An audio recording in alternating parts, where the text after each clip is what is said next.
Hi hello నమస్తే. నేను journalist Sai. Jaganmohan Reddy గారి గురించి కేంద్ర ప్రభుత్వం పార్లమెంట్ సాక్షిగా దేశంలో ఎవ్వరూ చేయని గొప్ప పని జగన్మోహన్ రెడ్డి గారు చేశారని పొగిడారు. నిజంగా నేనేమి వేగ్గా చెప్తుంది కాదు, ప్రూఫ్స్ లేకుండా చెప్తుంది కాదు. పార్లమెంట్ సాక్షిగా లిఖితపూర్వకంగా కేంద్ర గృహ నిర్మాణాల శాఖ సహాయ మంత్రి చెప్పిన మాట ఇది. లిఖితపూర్వకంగా ఇచ్చిన మాట ఇది. ఆంధ్ర రాష్ట్రంలో కాదు, దేశంలో ఏ ముఖ్యమంత్రి హయాంలో జరగనంత ఇళ్ల నిర్మాణం వైసీపీ హయాంలో జరిగిందని ఆయన లిఖితపూర్వకంగా రాసించారు. సహజంగా పేదవాళ్ళందరికీ కాదు, మన అందరికీ కూడా ఇల్లు ఉండాలనేది మన కోరిక. ఇల్లు, ఒక సొంత ఇల్లు ఉండాలనేది మనందరి కోరిక. సో దాన్ని సాకారం చేస్తూ జగన్మోహన్ రెడ్డి గారు 5 ఏళ్ల కాలంలో దాదాపుగా 7 లక్షల అంటే 6.85 లక్షల మందికి ఇల్లు ఇచ్చారు. ఇప్పుడు వాళ్ళందరూ ఇల్లు ఇవ్వటం అంటే వేరే వాళ్ళు చెప్పినట్టు ఇంకేదో చెప్పినట్టు ఊరికే పట్టాలు ఇచ్చి కథలు కాదండి. దాదాపు 6,85,000 మంది ఆ ఇళ్లలో గృహప్రవేశాలు చేసి ఇప్పుడు హ్యాపీగా ఉంటున్నారు. బహుశా ఎప్పుడు జరగలేదు అనుకుంటే చరిత్రలో. దాదాపుగా జగన్మోహన్ రెడ్డి గారి హయాంలో 11,000 కాలనీల నిర్మాణం జరిగింది. 11,000 కాలనీల నిర్మాణం జరిగింది. ఇప్పుడు అవి ఏకంగా ఊర్లుగా మారిపోయాయి. గతంలో ఏ ప్రభుత్వ హయాంలో కూడా ఇన్ని వేల కాలనీలు, ఇన్ని లక్షల ఇళ్ల నిర్మాణం జరగలేదు. ఇంకా ఈ రోజుకి దాదాపుగా ఇంకా 3 లక్షల పైపెచ్చు ఇళ్ల నిర్మాణం అప్పుడు ఎలక్షన్ కోడ్ రావటం వల్ల ఆపేశారు. ఇప్పటికీ 3 లక్షల పైపెచ్చు ఇళ్ల నిర్మాణం సగం స్టేజ్లో ఆగిపోయింది. మరి కూటమి వచ్చి 21 నెలల్లో ఎంతమందికి ఇల్లు ఇచ్చారు? పైపెచ్చుగా గతంలో ఆగిపోయిన 3 లక్షల ఇళ్ల నిర్మాణం చేపట్టి ఈ ఉగాది కల్లా ఇళ్ల పట్టాలు చేపడతామని చెప్పారు. ఒక్కళ్ళకన్నా ఇచ్చారు. మేము రాష్ట్రాన్ని అభివృద్ధి బాటలో పట్టిస్తున్నాము, అభివృద్ధి చేసేస్తున్నాము, సంపద లేదు అంటే సంపద సృష్టించి మరీ పేదవాళ్ళకి ఇస్తామని చెప్తున్న ఈ ప్రభుత్వం 21 నెలల్లో ఆల్రెడీ నిర్మాణం పూర్తి అయిపోయి చివరి దశలో ఉన్న ఇళ్ల నిర్మాణం అన్నా పూర్తి చేసి పేదలకు పంచే ప్రయత్నం చేసిందా? పేదలకు భూములు ఇస్తున్నారు, కనీసం ఆ ప్రయత్నం చేసిందా? ఊరికే మాటలు. కేవలం పేదవాళ్ళ సొంతింటి కల నెరవేర్చాలి అని, నెరవేరుస్తానని ఎన్నికలకు ముందు జగన్మోహన్ రెడ్డి గారు ఇచ్చిన హామీ తూచా తప్పకుండా ఇచ్చిన హామీ కన్నా ఎక్కువే చేశారు.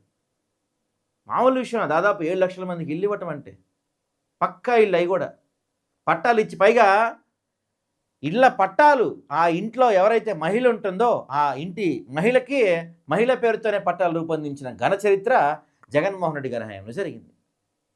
ఎక్కడైనా జరిగిందా అండి? ఒక సంవత్సరంలో 21 నెలల్లో ఇప్పుడు వీళ్ళు ఎంత చేశారు, గతంలో ఎంత చేశారు? ఫస్ట్ సంవత్సరం అధికారంలోకి వచ్చిన మొదటి సంవత్సరం ఎలక్షన్స్కే మన అధికారంలోకి వచ్చారు. రాగానే కొంత సర్దుకోవడానికి అవన్నీ ఒక ఫస్ట్ ఇయర్ 1 ఇయర్ సరిపోద్ది.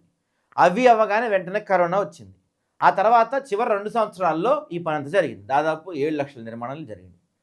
11,000 కాలనీల నిర్మాణం జరిగింది. ఇప్పుడు ఆ కాలనీలన్నీ కూడా ఊర్లు అయిపోయినాయి. పేదలంటే మాకు అంత ప్రేమ ఇంత ప్రేమ అని చెప్పుకునే ఈ ప్రభుత్వం మరి ఎన్ని వేలు ఇచ్చింది ప్రభుత్వాన్ని? ఎన్ని వేల ఇల్లు పంపిణీ చేసింది పేదలకి? ఎన్ని భూమి పట్టాలు ఇచ్చారు పేదలకి? ఆల్రెడీ నిర్మాణం అయిపోయి చివరి దశలో ఉన్న వాటికన్నా ఏమైనా పట్టించుకున్నారా? ఇప్పుడు కూటమి ప్రభుత్వం నడుస్తున్నా జగన్మోహన్ రెడ్డి గారిపైన ఏదో విధంగా బురజల్లాలని అనేక రకమైన అంశాలు, అనేక రకమైన గత కుటుంబ చరిత్రలు, కుటుంబంలో కలహాలు, లేకపోతే పాత చరిత్రలు మొత్తం తవ్వి బయటికి తీసుకొచ్చి బురజల్లే ప్రయత్నం చేస్తున్నా ఆయన చేసిన మంచి ఆడికి పోదు కదా. కేంద్ర ప్రభుత్వం చెప్పింది ఇదంతా కూడా 7 లక్షల ఇళ్ల నిర్మాణం వైఎస్ఆర్సీపీ హయాంలో జరిగిందని కేంద్ర ప్రభుత్వం లిఖితపూర్వకంగా ఇచ్చింది. 2 కలర్ చూసుకొని పోయి ఇబ్బంది ఏమీ లేదు. చెయ్యని దాన్ని చేసినట్టు చెప్పుకొని వేగ్ ప్రచారం, వేగ్ మాటలు చెప్పడం కాదు, చేసినది చెప్పలేకపోవటం ఇక్కడ జరిగిన తప్పు. 7 లక్షల ఇల్లు నిర్మాణం అంటే ఎంతమంది జీవితాల్లో వెలుగు నింపుంటుంది. ఇప్పటికే 3 లక్షల ఇల్లు అసంపూర్తిగా ఉండిపోయినాయి. గతంలో ఎలక్షన్ కోడ్ రావటం వల్ల ఆగిపోయినాయి. కనీసం అవి కూడా పూర్తి చేయనంత దినస్థితిలో ఈ ప్రభుత్వం ఉంది. కాబట్టి మాటలు చెప్పడం కాదు. వైజాగ్లో డెక్ మోడల్లో, అంటే డెక్ క్రూజ్ షిప్ మోడల్లో ఒక బిల్డింగ్ నిర్మించారు గతంలో జగన్మోహన్ రెడ్డి గారి హయాంలో. సో దాదాపుగా సిరిపురం జంక్షన్లో 100 కోట్లు పెట్టి 11 ఫ్లోర్స్ నిర్మించారండి. ఇది జగన్ గారి హయాంలోనే పూర్తయిపోయింది, కానీ ఆ తర్వాత ఎలక్షన్ కోడ్ రావటం వల్ల దీన్ని అప్పుడు ప్రారంభించలేకపోయారు. ఇప్పుడు వీళ్ళు ప్రారంభించి దీన్ని ఏదో గొప్పగా చెప్పుకుంటున్నారు. అప్పుడు జగన్మోహన్ రెడ్డి గారి విజన్కి ఇదొక ప్రతిరూపం. 100 కోట్లతో నిర్మించారు దీని గురించి మాత్రం ఎక్కడా మాట్లాడరు. వాళ్ళ సోషల్ మీడియాల్లో, మీ పచ్చ మీడియాలో మిగతా వాటి గురించి గంటలు చెప్పే మీరు ఈ డెక్ బిల్డింగ్ గురించి ఎందుకో మాట్లాడరు మరి ఎక్కడ. క్రెడిట్ చోరీ అలాంటి విషయాల్లో ముందుంటారు కదా, మరి దీని గురించి ఎందుకు చేయలేదు? ఎందుకంటే ప్రజలందరికీ తెలుసు ఎవరి హయాంలో ఇది ఏర్పడింది అని. ఇప్పుడు ఈ డెక్ బిల్డింగ్లోకి అనేక రకమైన మల్టీనేషనల్ కంపెనీలు వస్తున్నాయి. వైజాగ్లో మీరు రూపాయికి భూములు ఇస్తున్నాం, రూపాయికి మొత్తం వైజాగ్ ఇస్తామని చెప్పుకుంటున్నారు కదా, కానీ వాళ్ళందరూ కూడా దీని వైపే మొగ్గు చూపుతున్నారు. ఏకంగా రైల్వే జోన్కి సంబంధించి, రైల్వే జోన్ ఇంకా పూర్తిగా స్టార్ట్ కాలేదు కాబట్టి దానికి సంబంధించి ఆఫీసులు కూడా దీంట్లో 6-7 ఫ్లోర్లో పెట్టుకున్నారు. అంటే జగన్మోహన్ రెడ్డి గారి ముందు చూపు ఏ విధంగా ఉంటుందో అర్థం చేసుకోవాలి. ఏదో గోబెల్స్ ప్రచారం చేసుకొని, మీకున్న పచ్చ మీడియా అడ్డం పెట్టుకొని మేము ఎంత చేసాం, అసలు మేము అంత చేసామని చెప్పుకోవటం తప్ప నిజంగా వైజాగ్ నగరానికి మీరు చేసింది ఏంటి?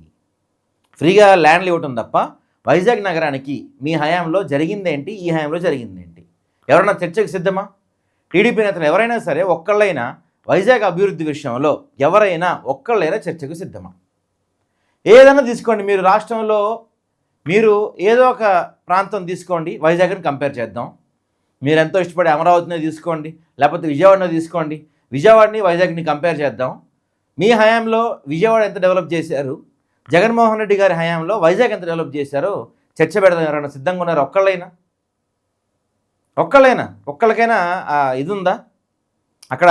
దీంతో పాటు ఇది ఒకటే కాదు, అక్కడ సెంట్రల్ పార్క్ కానీ, బస్ బేలు ఏర్పాటు చేయటం కానీ, గ్లాస్ బ్రిడ్జ్ కానీ, స్వర్ణభారతి స్టేడియం కానీ, అదాని డేటా సెంటర్ కానీ, ఇలా ఒకటి కాదు, ఇంకా చెప్పుకుంటూ వెళ్తే ఒక అరగంట బట్టి అంత డెవలప్మెంట్ జరిగింది వైఎస్ఆర్సీపీ హయాంలో.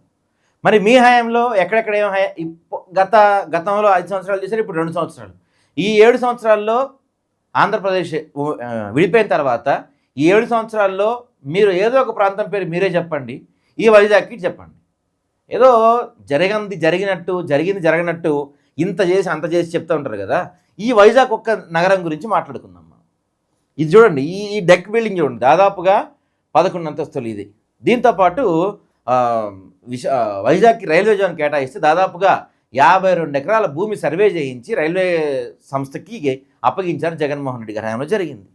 అటు కేంద్ర ప్రభుత్వాలకు సంబంధించిన సంస్థలు అయితేనేమి, ప్రైవేట్ సంస్థలు అయితేనేమి, కార్పొరేట్ సంస్థలు అయితేనేమి, పెట్టుబడులు అయితేనేమి, ఋషికొండ ప్యాలెస్ లాంటివి అయితేనేమి, ఏదైనా సరే వాట్ ఎవర్, ఇవన్నీ కూడా ఒక 20-30 సంవత్సరాలకి సరిపడ విజన్తో కట్టినవి ఇవి.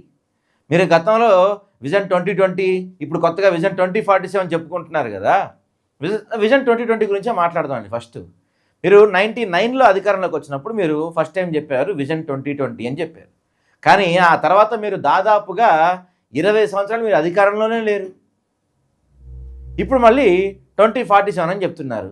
మీరు ఏమి చేయకుండా ఊరికే విజన్ అని పేరు చెప్పుకోవటం కాదు, ఎవరి హయాంలో ఎలాంటి అభివృద్ధి జరిగింది అని ఒక వైట్ పేపర్ రిలీజ్ చేయండి, దమ్ముంటే ఒక శ్వేతపత్రం రిలీజ్ చేయండి. ఎవరైనా కూటమి నాయకులు ఎవరైనా సరే డైవర్షన్ పాలిటిక్స్, డైవర్షన్స్, గ్లోబల్ ప్రచారాలు చేయటాలు, సోషల్ మీడియాలో వ్యక్తిగత హననాలు చేయటాలు, ఇవన్నీ కదా మీరు మాట్లాడుతుంది. ఇవన్నీ పక్కన పెట్టి అభివృద్ధి గురించి డీటెయిల్గా మాట్లాడదాం, శ్వేతపత్రం రిలీజ్ చేయండి, డిస్కషన్ పెడదాం. ఎవరైనా సరే అభివృద్ధి గురించి, ఇదిగో 5 ఏళ్లలో ఒక 2 సంవత్సరాలు మొత్తం కరోనాకే పోయింది. కేవలం ఫస్ట్ 1 year ఎవరికైనా, అధికారంలోకి వచ్చిన 1 year ఎవరికైనా పాత ప్రభుత్వం చేసిన తప్పులు, అప్పులు ఇవన్నీ సరిదిద్దుకోవడానికి సమయం పడుతుంది. సో ఫస్ట్ 1 year దానికి సరిపోయింది. తర్వాత 2 సంవత్సరాలు కరోనా వచ్చింది.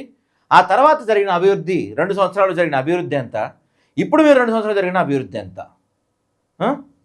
అదాని డేటా సెంటర్ తీసుకొచ్చింది ఎవరు? అదాని డేటా సెంటర్ ద్వారా ఇప్పుడు కొన్ని వేల మందికి ఉద్యోగాల కల్పనకి కారణమైంది ఎవరు?